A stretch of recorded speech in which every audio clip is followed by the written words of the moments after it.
Hello to everyone watching worldwide. This is CNN 10, and I'm Carl Azus. It's great to see you this Tuesday. We're starting in the U.S. and then moving to Japan to fill you in on the latest concerning the coronavirus pandemic. President Donald Trump has extended his administration's social distancing guidelines. These are government suggestions intended to help prevent the spread of COVID-19. They urge Americans to avoid groups of more than 10 people. They say older people should stay home. And they also encourage Americans to work and learn from home. Those guidelines were scheduled to end on Monday, and the president had previously said that Easter Sunday, April 12th, would be a great time to reopen some parts of the United States. But this week, after looking over disease information with his top health advisors, President Trump said the Easter deadline was, quote, just an aspiration, and he said he'd lengthen the government's social distancing guidelines until April 30th. Nothing would be worse than declaring victory before the victory is won. That would be the greatest loss of all. The president added he believed America would be well on its way to recovery by June 1st. Several health officials we've heard from in the U.S. and abroad have said the COVID-19 pandemic is going to get worse before it gets better. Among all of the health problems it's caused and events it's postponed are the 2020 Summer Olympics and Paralympics. The Summer Games were supposed to kick off in Tokyo, Japan on July 24th. Leaders from the International Olympic Committee, Japanese Olympic organizers, and the Japanese government held a phone call on Monday and decided the events would start almost exactly a year later on July 23, 2021. IOC President Thomas Bach said humankind currently finds itself in a dark tunnel and that these Olympic Games can be a light at the end of it. But for the country of Japan, the buildings it's constructed for the events, and for the athletes themselves, this presents a number of new challenges. How can they be overcome? No visit to Tokyo's Asakusa neighborhood is complete without a ride on a rickshaw. But this year, almost no one's riding. This is a lot of empty rickshaws here. Yes, we have to fight, like coronavirus. Finding customers is like fighting over scraps for rickshaw drivers like Yoshi Furuya. And now that Tokyo 2020 is postponed at least until next year, the road ahead is looking long and lonely.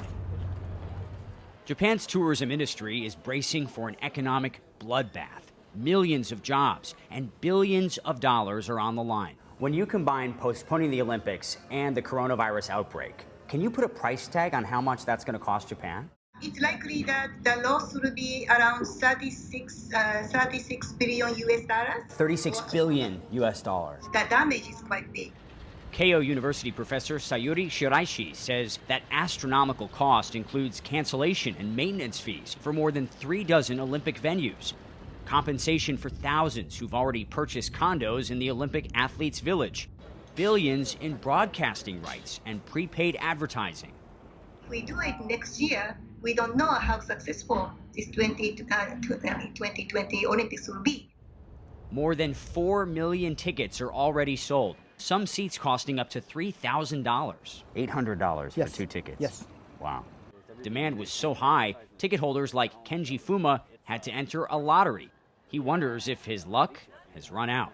Has anyone told you what's going to happen with your tickets? Nothing didn't happen yet, so even the government didn't send any emails and didn't make any announcements, so we're just waiting for the next steps. Fans are not the only ones waiting. Olympic organizers need to sort out a mind-boggling jigsaw puzzle, resolving scheduling conflicts with other major sporting events, rescheduling Olympic qualifiers. Kaori Yamaguchi is a 1988 Olympic judo bronze medalist and a member of Japan's Olympic Committee. She knows postponement has a huge impact on athletes. If the games are delayed by a year, their training schedule drastically changes, she says. But I think the athletes can handle it. Yamaguchi says this is a marathon, not a sprint. The coronavirus crisis will end. The Olympics will go on. Japan will have its moment in the global spotlight. 10-second trivia. The Night in Lisbon was written by what author who also penned All Quiet on the Western Front? Neville Shute, Graham Greene, Stephen Crane, or Erich Maria Remarque? German writer Erich Maria Remarque wrote both of these novels. Lisbon is the capital of Portugal. It was also a transit point in World War II for refugees who were fleeing Nazi Germany. But its history goes back much farther than that, given that Lisbon is thousands of years old. Right now, the city is shut down, like many other capitals grappling with coronavirus. But once that passes, it'll once again be an extraordinary place to visit, and you don't have to wait another moment to join us on a virtual trip there. Lisbon, Portugal beautifully combines old world charm with modern culture and sophistication. Adding to its appeal, it's a bargain for tourists. Well, for any traveler looking for a great travel deal right now, Lisbon is actually the perfect choice. It's one of the most affordable cities in Europe right now. Located on the west coast of Portugal, this capital city overlooks the Tagus River. Lisbon is actually built on 7 hills, so if you're going there, you should definitely pack your walking shoes. As you stroll along winding cobblestone streets, you will find tiles, or azulejo, are everywhere in Lisbon. The Moors introduced the art of tile making in the 8th century, and the Portuguese are still masters of the craft today. The National Museum of Tile, housed in a lovely former convent, is dedicated to the art.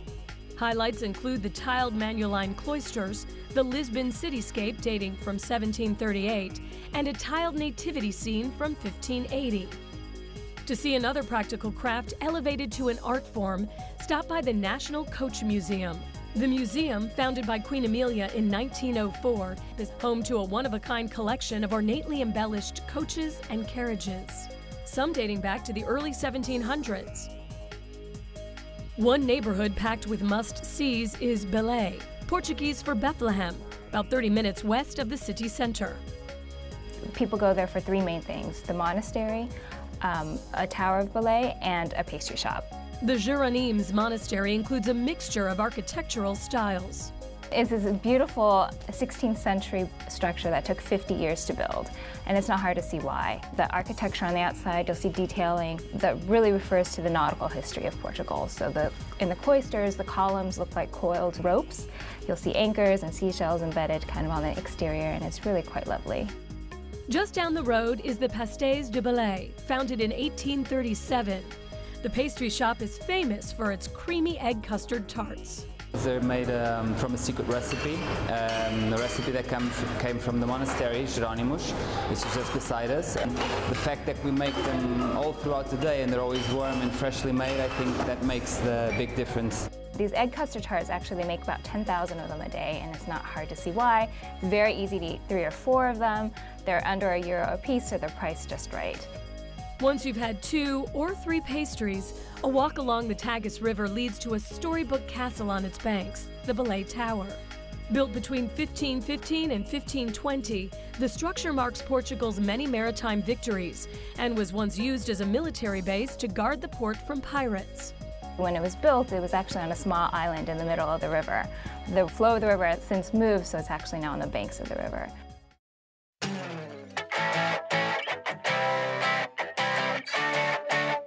At Michigan's Grand Traverse Academy, it's a tradition to notify students in person when they become valedictorian or salutatorian. But because the school's closed due to COVID-19, the principal had to get creative. You are GTA's 2020 class valedictorian. I know. You are. Oh my gosh, thank you so much. And as far as the salutatorian announcement went, well, the principal got creative with that too. Some people might choose to drive through that kind of excitement, but who can keep it all bottled up? When your principal mission is to be salutatorian your top 2 students, but all the doors are closed, sometimes you gotta open a window or drive up to one to wish them your congratulations, and then you can take your valedictory lap. Windhoek International School is watching today. It's in the African nation of Namibia. Thank you for subscribing to our official YouTube channel. I'm Carl Azus for CNN.